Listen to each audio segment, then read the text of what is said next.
Welcome to the Great Detectives of Old Time Radio. From Boise, Idaho, this is your host, Adam Graham. If you have a comment, email it to me, box13@greatdetectives.net. Follow us on Twitter at Radio Detectives and give us a call. The number is 208-991-4783. I do want to let you know, if you've not already, I encourage you to pick up a copy of my ebook, All I Needed to Know I Learned from Columbo. It is currently available for the Nook, for the iPad, and also for the Kindle. If you've got some other ebook reader, you can also purchase a copy at smashwords.com. I've mentioned previously that we had a novel published called Tales of the Dim Night. I've actually written a novella sequel to that one. It's called Powerhouse Flies Again, and that is also available for the Kindle. And if you are a Amazon Prime member, you can actually borrow it and read it for free. It's another good superhero comedy, and it definitely carries on in the spirit of the first story. And we're planning a series of these novella sequels, and we'll be getting them into paperback soon. And, of course, we also have in development, and I hope to have it out before Christmas, another ebook called What Made the Golden Age Shine, kind of a manifesto, and so we're working on that. All right, well, now it's time to get into today's episode of yours truly, Johnny Dollar. This one is called The Harpooned Angler Matter. For your listening enjoyment, John Lund as Johnny Dollar. Philip Martin, Johnny. Got your passport ready? Where to now? French Riviera, town called Cassis. Has got a death claim from there on a policyholder by the name of Arnold Bernier. Something wrong with the claim? Policy's for $75,000. It was written 33 years ago. Well, so what? Don't you ever expect your policyholders to die? With fishing spears driven through their backs? I'll be ready in an hour.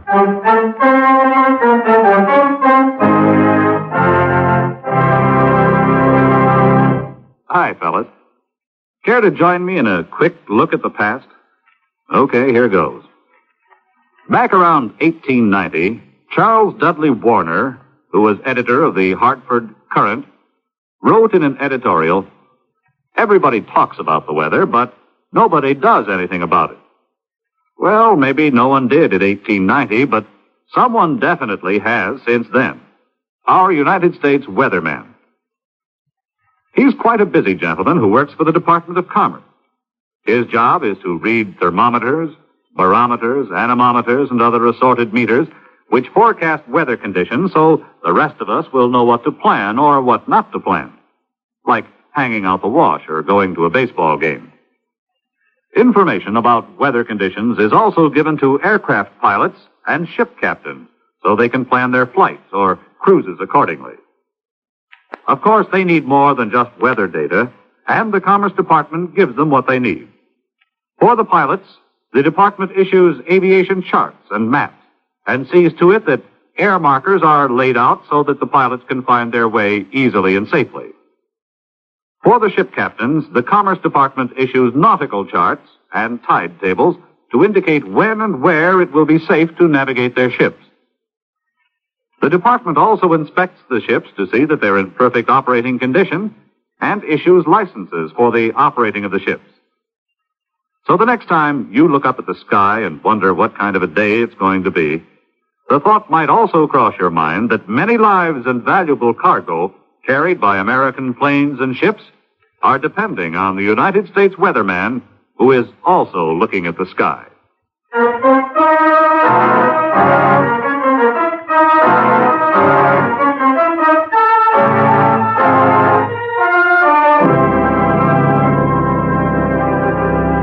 Expense account submitted by Special Investigator Johnny Dollar to Home Office, Washingtonian Life Insurance Company, Hartford, Connecticut.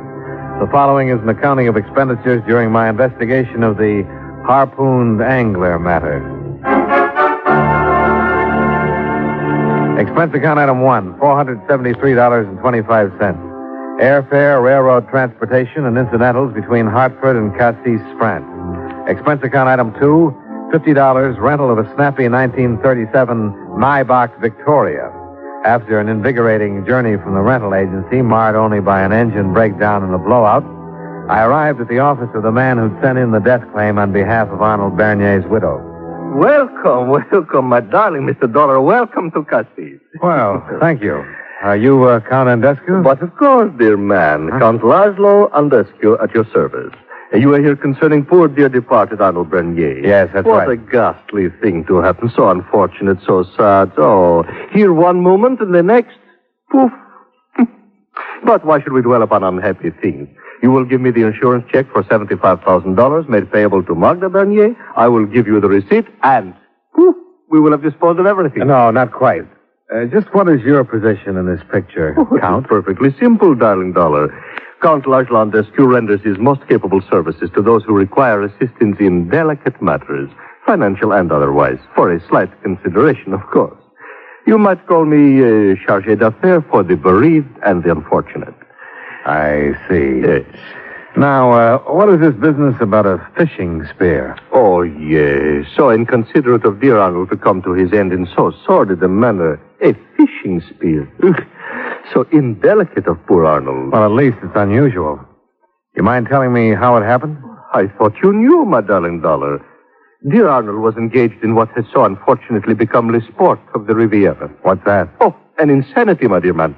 An incredible insanity which leads one to penetrate the very depths of the ocean, clad only in swimming trunks and a cumbersome, unbecoming helmet of some kind. Oh, you talking about skin diving? Well, whatever term one chooses to call it, it is a most incredible, ungentlemanly sport. Okay, Arnold Bernier was skin diving. Then what? But, my darling Dollar, it was all so sordid, but so simple. When he had been underwater for over an hour, somebody found him. He was brought up to the surface, and there he was, dead. With a fishing spear in his back. Precisely. Now, so, we have disposed of the matter of dear Arnold's passing. Not if his beneficiary was responsible for having planted that spear.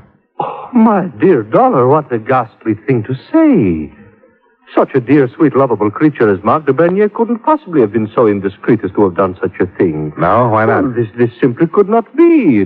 Would you think what would happen then to my remuneration for handling this affair? Yeah. Poof.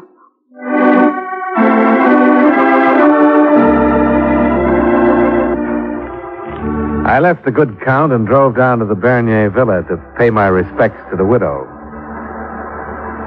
Her establishment was located on a bluff overlooking the Gulf de Leon.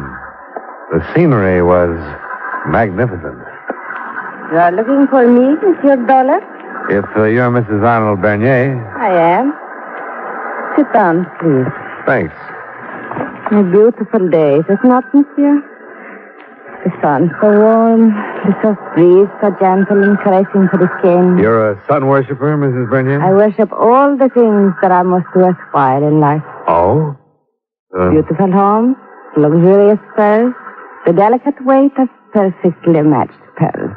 You have expensive taste. Why should I not have? No reason, if you can afford them. It only requires money, Monsieur Dollar. Most people can't dismiss the word so easily. Most people are not Magda Bernier. And Arnold was an excellent provider. I was wondering when you were going to come around to him. You think I should have mentioned my dead husband sooner? Sounds reasonable. But why? Well, you knew who I was when I arrived. That means Andescu must have phoned you, so you know why I'm here. That is quite true. And you still don't think the subject should have come up sooner? Why should it? It is of no importance to me. What is it, your husband's death or my investigation of Both? it? Your husband was murdered, Mrs. Bernier. Aren't you interested in determining who did it? It would not give Arnold back his life. No, but it could affect yours if you were involved in it in some way. A rather fantastic conception, Monsieur Dollar. If you must pursue this pointless investigation, I suggest you obtain all your future information from the agent de police inspector Lanier. Well, there's one thing I don't think he can tell me. No? What is that? How you really felt about your husband.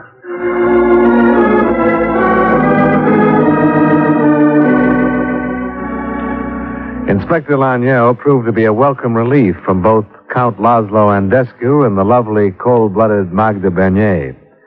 But he wasn't a great deal more enlightening. Yes, Mr. Dollar. Skin diving was a favorite pastime of Monsieur Bernier. He would often indulge in it hours at a time. He used some kind of aqua lung equipment, Inspector? A helmet and face mask equipped with compressed air. It enabled him to stay down underwater for approximately an hour at a time. Only this time he did not come up. Mm-hmm. Who discovered the body? Monsieur David North. Who is he? A young American scientist who is conducting underwater explorations along the Cassis coast. He has a small ship, the Diana, from which he operates, collecting marine specimens. Uh-huh.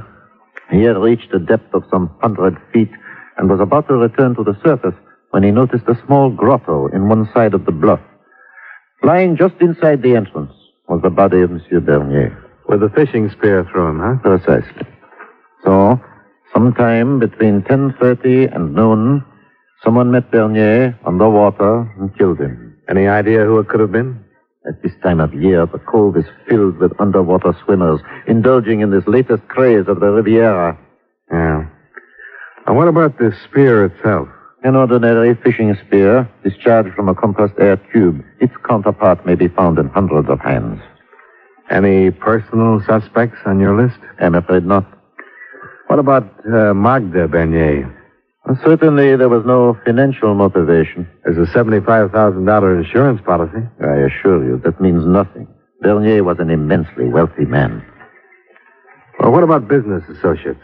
He had been retired for 20 years. An attorney by the name of Armand Gauthier in Marseille handles his affairs. We have checks. They're in perfect order. Any personal enemies? So far as we have been able to ascertain, none. Well, he obviously had one. Well, thanks for your time, Inspector. But, I regret only that I could not have been of more immediate assistance. But if there is anything you wish to... Pardon. Oh, sure. Go ahead. Inspector Laniel. Oui, one moment, please. It is for you, Mr. Dollar. Oh, thanks. Hello? You Johnny Dollar, the insurance man? That's right. Who's this? My name's David North. I'd like to talk to you. What about? The murder of Arnold Bernier. What do you know about it? Well, let's save that for our talk. Okay. Where do we get together? There's a cafe in town, the Golden Pheasant. I'll meet you there. How soon? Oh, about a half hour. Who told you I'd be here? Andescu or Magda Bernier? Magda? Why should she have called you about that? Well, who else did you expect her to call, Dollar? We're going to be married, aren't we?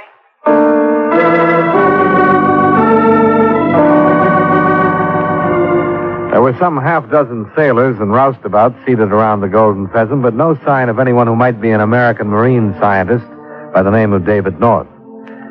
So I took over one of the tables, ordered a cognac to help pass the time, and waited.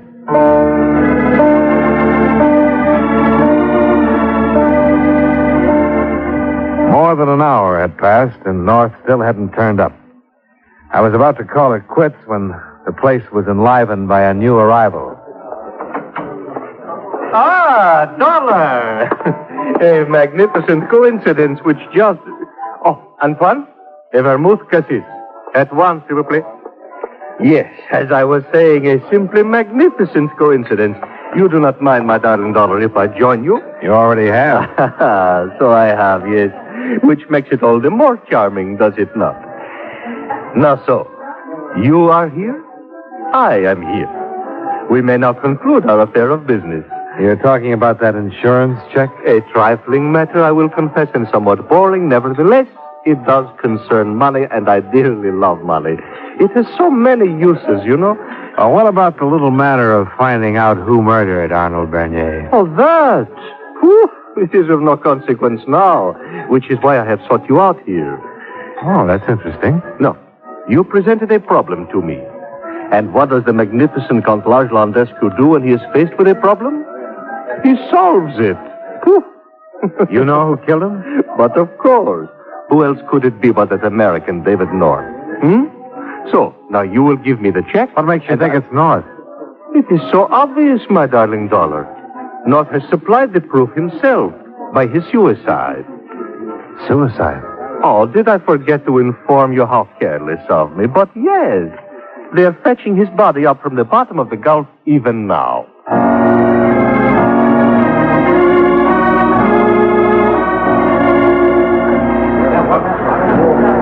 When I got to the beach, about a dozen people were gathered around watching a rowboat heading toward the shore. There were 3 men aboard, dressed in swimming trunks, one of whom I recognized as Inspector Laniel.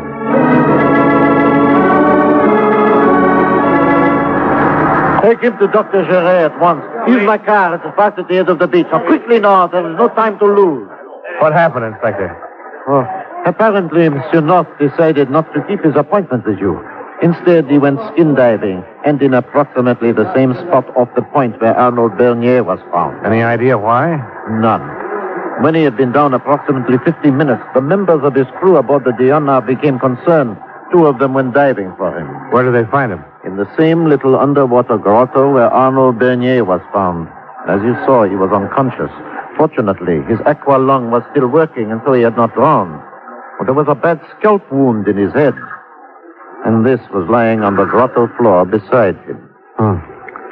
Another fishing spear. Hey. Obviously, he was attacked in the same manner as Bernier had been. Any chance that the wound was self-inflicted? None. And in a way, that is most unfortunate. Why is that? If it had been attempted suicide, the case might have been closed. I had just uncovered evidence which could have convinced me that David North had murdered Arnold Bernier.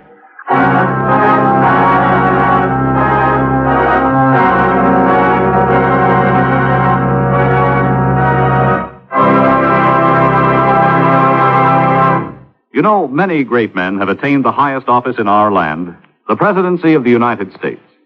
Can you guess the name of this man? In 1770, as one of the leading lawyers in Massachusetts, he defended the British soldiers who fired on civilians during the so-called Boston Massacre. His 4 years as president were perhaps the stormiest in our history, as he fought to keep America out of a war with France. But an official war against France brought George Washington out of retirement as commander of the army and gave birth to the phrase, millions for defense, but not 1 cent for tribute. If you don't have his name by now, here are 2 more clues. During his presidency, Washington became the national capital, and the 11th Amendment was adopted. Who was he? John Adams, 2nd President of the United States. His life is part of your American heritage.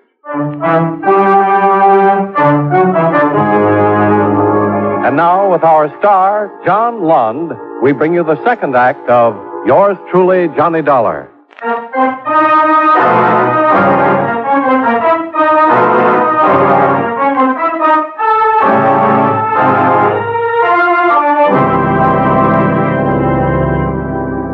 We went back to Inspector Laniel's office.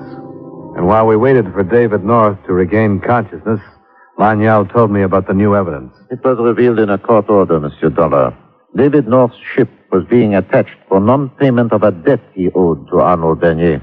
What debt was that? North had run out of funds in the port of Darien on the Red Sea, where he had been collecting specimens. And Deskew ran into him there, saw an opportunity to make a commission for himself, and persuaded Arnold Bernier to lend North the funds. How much was involved? Some $2,000. That's hardly enough for a man like Bernier to get so excited about. True. But if you compound the money with North's coming here and then becoming friendly with the lovely Magda... Oh, you figure the 2-way motive then. By murdering Bernier, North saves his ship and gets the girl. Is it not logical, Monsieur Dollar? Well, it was before that little accident happened to North. Oui, but there is no need for us to concern ourselves with idle conjecture. When North recovers consciousness, he can himself inform us. Well, it might pay to conjecture about one thing meanwhile, Inspector. What is that, Monsieur? The whereabouts of Magda Bernier during the past couple of hours.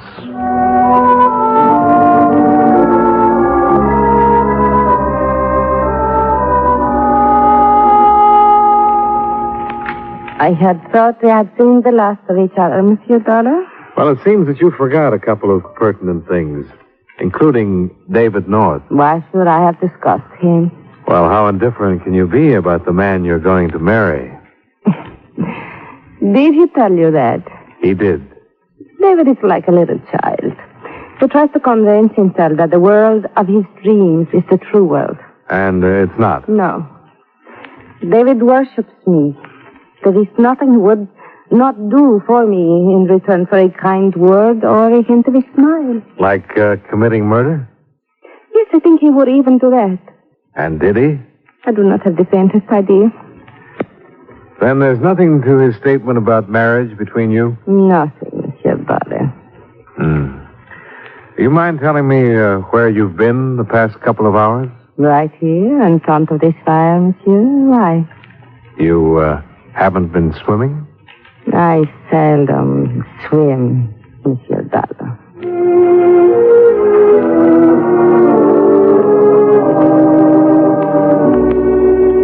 It was getting dark when I left the villa, and I thought I'd better find out if North was well enough to tell his side of the story before I closed up shop for the night. Inspector Laniel was just leaving Dr. Giret's office as I drove up. Is that you, Monsieur Dollar? Yeah, that's right, Inspector. Well, did you learn anything from David North? No, monsieur. And we never will. He just died.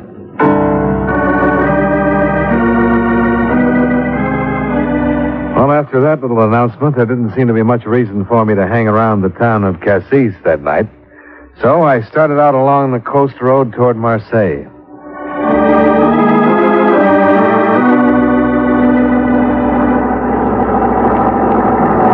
A little way out of town, a gleaming black chauffeur-driven limousine swept by me.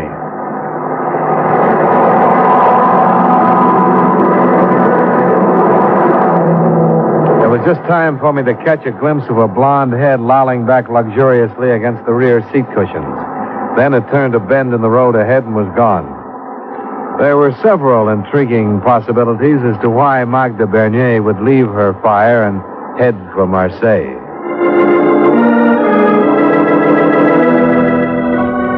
I proceeded toward my destination in Marseille, the residence of one Armand Gauthier, attorney, the man who'd been in charge of Arnold Bernier's affairs.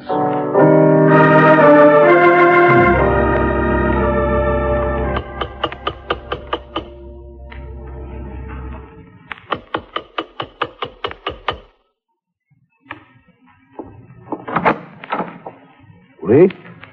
My name is Dollar, Mr. Gauthier. Insurance investigator. I'd like to talk to you for a few minutes. I am not in the habit of conducting business at my home, Monsieur Dollar. If you care to call my office in the morning, I am certain an appointment can be arranged. Magda Bernier might be happier if we talk right now. I do not comprehend your reference, monsieur. Well, would it help any if I told you that she was number one on the list of suspects in the murders of her husband and David North? Come in, please. Thanks. This way, please. You realize, of course, Monsieur Dollar, that to suspect Madame Bernier of such crimes is sheer nonsense. Won't you sit down? Thank you. Well, if you want a list of possible motives, we could start with, money? Oh, ridiculous. Magda stood to gain nothing by the death of Arnold Bernier. No, why not? At the time of their marriage, he gave her a tremendous independent fortune. One that even a Magda Bernier could not dissipate in a lifetime. And the balance of his estate is willed to charitable institutions. Okay, then what about boredom? Hatred? You have met Madame Bernier? Spoken with her? Yes. Then you must realize that a thoroughly hedonistic woman like Magda can never become bored so long as she can surfeit herself with the luxuries of life. Well, there's still one other possibility. Bernier was some 30 years older than Magda. And David North was a pretty rugged specimen of a young male animal. He was also stupid. A callow youth, one who might be temporarily amusing to a woman like Magda, yes. But one does not risk giving up a way of life, monsieur, for the sake of temporary amusement. How true. Well, thanks for your time. I have convinced you, then? Well, let's say that I found out what I came here to learn. Huh? And what is that? The possibility of another man in Magda's life. But we have disposed of that, monsieur. You should have disposed of Magda's perfume, too. What? I couldn't miss it when I walked in here.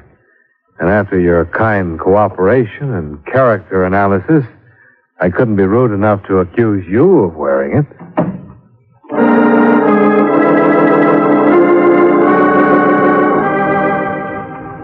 I do not understand, Monsieur Dollar. Agreed that the desire for money makes an excellent motive for murder. But what is the connection between that and Arnold Bernier's hobby of skin diving?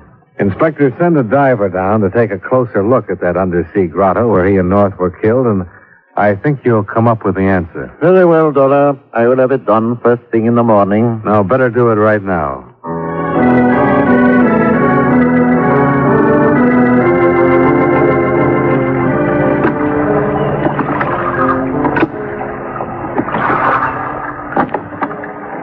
This should do it nicely, Dollar. Uh-huh. You sure you want to make the dive yourself? But why not? I fancy myself rather efficient at the art, and if what you suspect is true, it might be best to keep it between the two of us. Okay. Is this the lantern you want to use? Oui. Now, if you will help me with the helmet and the aqua lung. Oh, sure. Here. There. How's that? Oh, I'll see. That'll be fine. I'll take your word for it.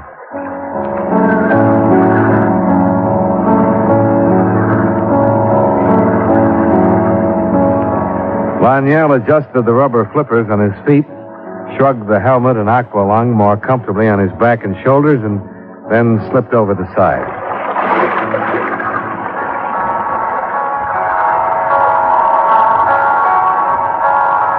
"45 minutes is a long time to wait in an open boat at night when you know a man is swimming far below the surface in a spot where two other men had met death before him. And I knew it must seem even longer to Inspector Laniel. But finally, he came to the surface.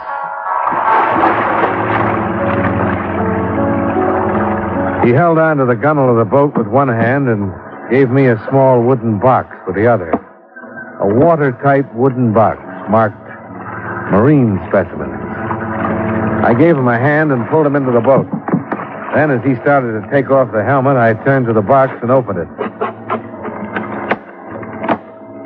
The marine specimens consisted of some insignificant-looking brownish weeds. I didn't have a chance to examine them more closely. It was just about then that I turned my head and noticed that the spear gun was pointing at my back. How charming that we should meet again under such delightful circumstances. Is it not, my darling Dollar? Where's Laniel? For the third time, it was necessary for me to leave someone below at the entrance to the grotto. You have no idea how boring this procedure is becoming. A fishing spear again? Oh, my darling Dollar, how unimaginative do you believe me to be? Particularly after I only succeeded in wounding dear Mr. North. No. The dear inspector is lying unconscious from a blow to the head. Soon his oxygen will run out, and then, poof. This spear I save for you, here, where I cannot possibly miss. Oh, please, don't bother. You know, you are magnificent, my darling Dollar, incomparable. I had not thought it possible for you to connect me with this affair in so short a time. Yeah, your little drug smuggling act has run into a few obstacles. What a pity. Such a magnificent plan. Obtaining the hashish for practically nothing in the Red Sea area with Arnold Bernier's money, transporting it here aboard David's ship, concealing it in the grotto to take it ashore when the time was ripe.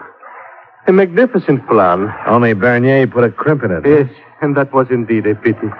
Poor dear Arnold. But he came upon my underwater warehouse. No remorse about David North. Ah, how sentimental can one be, my darling Dollar? I suppose North was diving for one of those boxes to bring me the proof when you take it. Things happened pretty fast just about then. The box hit Andescu in the chest. The spear missed me by slightly less than a hair. My fist hit Andescu's jaw, and he hit the water. Oh, a jolly good time was had by all, including Inspector Laniel. I managed to raise some help from the shore and get a diver down to him before his oxygen ran out. Andescu wound up in the local jail where charges are being preferred against him now. 2 counts of homicide, 2 of attempted homicide, and a slight case of drug smuggling. I didn't see Magda Bernier again. I didn't think I could take any more of that. When you honor the death claim, send the check care of Armand Gauthier, Marseille.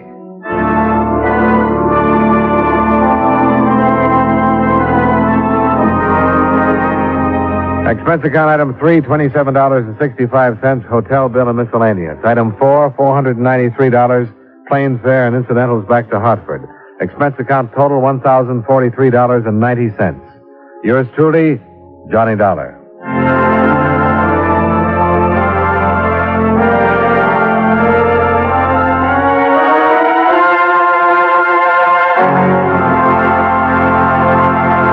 Yours truly, Johnny Dollar, stars John Lund in the title role and was written by Sidney Marshall with music by Eddie Dunstetter. Featured in tonight's cast were Howard Culver, Larry Dobkin, Virginia Gregg, Edgar Barrier, and Lou Krugman. Yours truly, Johnny Dollar, is produced and directed by Jaime Del Valle. Welcome back. Well, there was plenty of, to me, there was plenty of hints for us to go ahead and suspect the eventual murderer. It did seem that there was quite a bit of misdirection that was attempted here by the writers, as they tried to get us focused on the people who may have wanted to actually get at the rich widow's money, got us all focused on that, but really just misdirection from the main point, which was that this guy knew or came to Johnny with this whole bizarre story about suicide before anyone else really knew what happened to him. Well, now we turn to listener comments and feedback. Jared says, and this comes from Facebook, by the way, thanks for all. Contemporary culture surely needs this reminder of what America was and truly should be. A culture without a memory is truly lost. Keep it up. Well, thanks so much, Jared, and I agree, and I'm so thankful for the existence of all of these recordings. We could not have done this type of show 10 years ago, certainly not 15 years ago. It's just such, amazing stuff that exists out there, so we can kind of have that picture of the past and the way things were in so many ways. And we kind of saw that with this episode. And this classic sort of warning against the dangers of superficiality and materialism. And this I think particularly in the wartime period and directly after war really became a recurring theme of so many programs and so many different episodes. People had been through and experienced, life where material resources were scarce. And then during the war, a lot of people had more money than they knew, what to do with, and ended up putting a lot of it into savings bonds. And, it was kind of, I think, an interesting contrast, because on one hand, people who after the war were determined to make a much better life for their kids and to give their kids, as much as they possibly could after all the years of sacrifice. But there were also many authors who, having seen, seen the past few years, reminded us, that money is not the most important thing. So that's kind of an interesting thing that showed up in this episode. And David comments simply, loved Fred Allen. Well, thanks so much. And that referenced one of the app extras we uploaded, which featured Fred Allen and J. Scott Smart from The Fat Man, where that was kind of his major claim to fame, which prior to The Fat Man, but Fred as one of the regulars in what was called Allen's Alley. And it's interesting to find some of these actors, and kind of the rule we place for the extras we put in there is we don't want it to be something we would normally play on the Great Detectives program. And we also don't want it, and it's just got to star one of the detective actors. We find there's so many fascinating things out there. So hopefully we'll find more. I think that's the second time we played an episode of Fred Allen. The first time was with Sidney Greenstreet. All right, well, that will do it for today. We will be back on Monday with The Adventures of Frank Grace, and then join us back here on Friday for another episode of yours truly, Johnny Dollar. But from Boise, Idaho, this is your host, Adam Graham, signing off.